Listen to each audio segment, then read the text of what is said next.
အားလုံးပဲမင်္ဂလာပါကျွန်တော်ဒီနေ့ပြပြရတဲ့ကြောင်းလေးကတော့ကိုပြတဲ့ကံဘယ်သူခံရမလဲဆိုတော့ကောင်းစီလေးပဲဖြစ်ပါတယ်ကဲအားဆုံးဆက်လိုက်ကြအောင်တခါကရွာတရွာမှာအလွန်သဘောကောင်းတဲ့တောင်သူကြီးတစ်ယောက်ရှိပါတယ်တဲ့သူဟာလူတစ်ဖက်သားကိုလည်းအရင်တနတ်တတ်ပါတယ်တဲ့ဒီနေ့တော့နေစရာထိုင်စရာမရှိလို့ရောင်ချာချာဖြစ်နေတဲ့လူများတစ်ယောက်ကိုသူခေါ်လာပြီးသူ့ရတဲလေးမှာနေထိုင်ခွင့်ပေးပါတယ်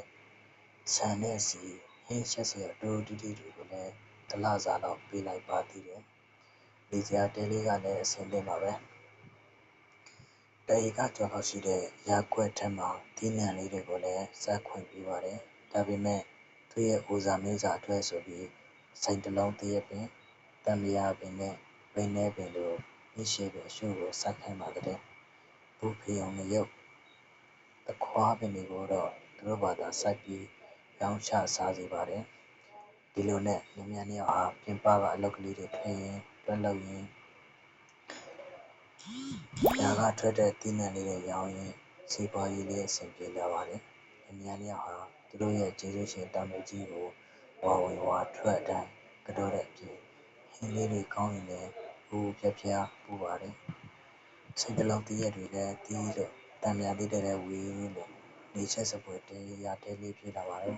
တောင်သူကြီးနဲ့သူတို့လင်မယားအားလည်းတားဖားတဲ့တပွဲရှိခင်လာကြပါတယ်နေ့တော့တောင်သူကြီးဟာသူတို့လင်မယားနှစ်ယောက်ကိုခေါ်ပြီးမင်းတို့လင်မယားနှစ်ယောက်လည်းငါရတဲလေးမှာနေတာ9နှစ်ရှိပြီမင်းတို့စီပွားရေးလည်းအဆင်ပြေနေပြီလို့ငါလည်းအသက်ကြီးပြီငွေလည်းလိုနေလို့ငါရတော်လေးကိုရောင်းတော့မယ်မင်းတို့နေကြရှာပါတော့တလအချိန်ပေးမယ်လို့ပြောပါတဲ့လင်မယားနှစ်ယောက်ဟာရတဲကိုပြန်ရောက်တော့မိမဖြစ်သူကပြောပါတဲ့တောင်သူကြီးမတရားဘူးစိတ်တလုံးတွေတမယာပင်နဲ့ကြီးလာမှကျမတို့ကိုအနေထုတ်တယ်တော့ကဒီတမ်းမဲ့နေခံနေမှာလားလို့ပြောပါတဲ့ယောက်ျားအလုပ်သူကဒီတန်းတော့နေခံမနေနိုင်ဘူးဟဲ့တို့စိုက်ထားတဲ့ပင်တွေတို့ပြန်ဖျက်ဆီးရမယ်ဆိုပြီးဒီရဲ့ပင်တမယာပင်တွေကိုအရင်ကနေခောက်လိုက်ခုတ်လဲပြပါတဲ့မိမလုပ်သူကလည်းဘူးဖျောင်းမယုတ်